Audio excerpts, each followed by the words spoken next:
Hello guys, welcome back to our channel. It's me Siri. ఇవాళ video వచ్చేసి chicken curry చూసేద్దాం రండి. ఇంకెందుకు ఆలస్యం, ముందుగా ప్రాసెస్లోకి అయితే వెళ్ళిపోదాం. స్టవ్ వెలిగించుకొని కళాయి పెట్టుకొని కొంచెం అంతా ఆయిల్ వేసుకోండి. అందులోనే చెక్క, సాజీరా, 3 నుంచి 4 లవంగా అయితే వేసుకొని బాగా ఫ్రై చేయండి. అవి బాగా వేగిపోయాక ముందుగా కట్ చేసి పెట్టుకున్న 2 మీడియం సైజ్ ఆనియన్స్, 2 పచ్చిమిర్చిని అయితే వేసేసుకుంటున్నాను. ఇప్పుడు చిటికెడు పసుపునైతే వేసేసుకోండి. అందులోనే 1 టేబుల్ స్పూన్ సాల్ట్ని కూడా యాడ్ చేసుకోండి. అందులోనే ఒక రెమ్మ కరివేపాకును కూడా వేసేయండి. ఇప్పుడు ముందుగా కడిగి పెట్టుకున్న చికెన్ అయితే వేసేయండి.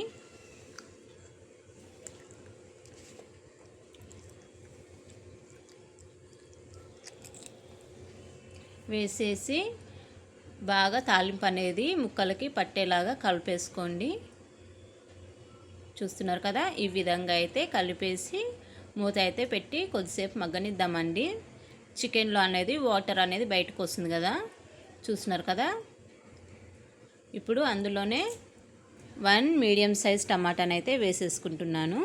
వేసేసుకొని బాగా కలిపేసి మళ్ళీ ఒకసారి మూత పెట్టుకోండి. టమాటా అనేది బాగా మెత్తగా సాఫ్ట్గా అయిపోవాలి కదా, సో అందుకని మూత అయితే పెట్టి బాగా మగ్గనిచ్చాను. చూడండి, టమాటా అనేది మెత్తగా అయిపోయింది. ఇప్పుడు మన స్పైసీకి సరిపడా కారం అయితే వేసేసుకోండి. నేనైతే 3 టేబుల్ స్పూన్స్ వేసుకున్నానండి. మీ స్పైసీకి సరిపడా మీరు వేసుకోండి. చూడండి, కారం అనేది ముక్కలకి బాగా పట్టేసింది కదా. ఇప్పుడు అందులోనే ఒక నిమ్మకాయనైతే ముందుగా పిండి రసం అయితే పక్కకు పెట్టుకున్నాను. ఆ రసంని అయితే వేసేసాను. నిమ్మకాయ వేయడం వల్ల ఏంటంటే ముక్క అనేది కొంచెం మెత్తగా సాఫ్ట్గా అయితే వస్తుందండి. ఇప్పుడు కొద్దిసేపు మూత పెట్టి బాగా మగ్గనిద్దాము. చూస్తున్నారు కదా, ఇప్పుడు ఒక కప్పు పెరుగునైతే తీసుకుంటున్నాను. చిక్కటి పెరుగునైతే తీసుకొని బాగా ఇట్లా చిల్లకొట్టండి. చిల్లకొట్టి వేసేయండి. ఇప్పుడైతే మూత పెట్టి కొద్దిసేపు మగ్గనిద్దాము.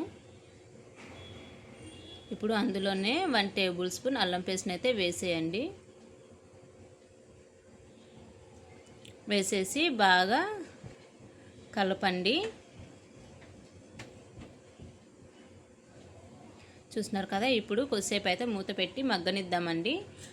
అల్లం పేస్ట్ అనేది పచ్చివాసన రాకుండా కొద్దిసేపు మగ్గనిచ్చాను. ఇప్పుడు అందులోనే 1 టేబుల్ స్పూన్ గరం మసాలాను అయితే వేసేసుకోండి.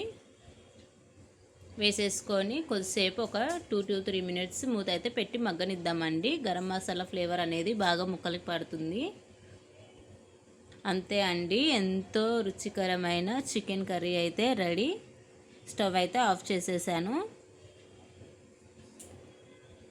చూస్తున్నారు కదా, చాలా అంటే చాలా టేస్టీగా ఉంటుందండి.